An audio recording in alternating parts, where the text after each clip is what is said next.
আসসালামু আলাইকুম।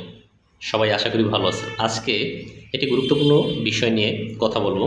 বিষয়টি হচ্ছে এরকমের যে শোনার গুরুত্ব, অর্থাৎ লিসেনার, শ্রোতা হলে যে কত সফলতা আসে সে বিষয়ে আজকে আমি খুব গুরুত্বপূর্ণ কিছু কথা বলবো। যেমন জ্ঞানীরা বেশি শোনেন, কম বলেন। একটা জিনিস খেয়াল রাখবেন ভাই, পৃথিবীতে যারা জ্ঞানী আছেন তারা আমাদের মতো আসলে এত কথা বলতে চান না, তারা কথা শোনেন। তারা কিন্তু আসলে লিসেনার, শ্রোতা, অ্যাক্টিভ লিসেনার, সক্রিয় শ্রোতা। তারা শুনতেই ভালোবাসেন, বলেন কম, অর্থাৎ প্রয়োজন ছাড়া তারা বলেন না বললেই চলে। আরেকটা কথা খুব মনে রাখতে হবে, যে বিষয়টা হচ্ছে যে শোনে না সে শেখার সুযোগ হারায়। কারণ আপনি যদি শুনতেই না পারেন, আপনি যদি শোনার ধৈর্যই না থাকে, তাহলে আপনি শেখার সুযোগ হারিয়ে যাবেন। এটাই স্বাভাবিক ভাই। কারণ শুনতে হলে শুনতে হবে, শিখতে হলে অবশ্যই শুনতে হবে। কম কথা বেশি শোনা, এটা আমাদের সবার জন্য খুবই জরুরি। কেননা কম কথা বেশি শোনা সফল মানুষের একটি শক্তিশালী অভ্যাস।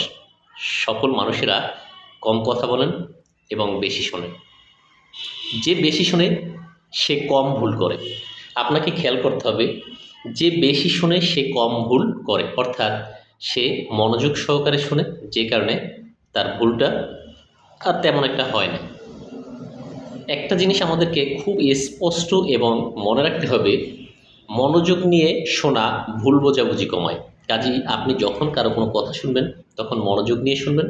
কেননা মনোযোগ নিয়ে যখন আপনি শুনবেন তখন ভুল বোঝাবুঝির অবসান ঘটবে।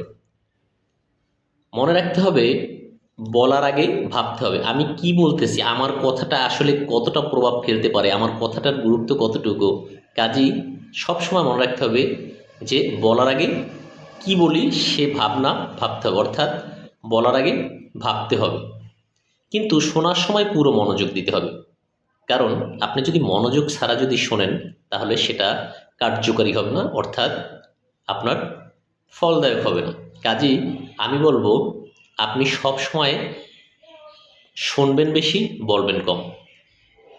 উদাহরণস্বরূপ যদি আমরা দেখি, সৃষ্টিকর্তা আমাদেরকে দুটো কান দিয়েছেন এবং একটি মুখ দিয়েছেন, অর্থাৎ শুনবো দ্বিগুণ, বলবো তার অর্ধেক। তো বন্ধুরা, সবাই ভালো থাকবেন এবং আমি চাই সবাই বেশি বেশি ভালো থাকেন, শোনার অভ্যাস গড়ে তুলেন, আপনি জীবনে সফল হবেনই। আসসালামু আলাইকুম, আল্লাহ হাফেজ।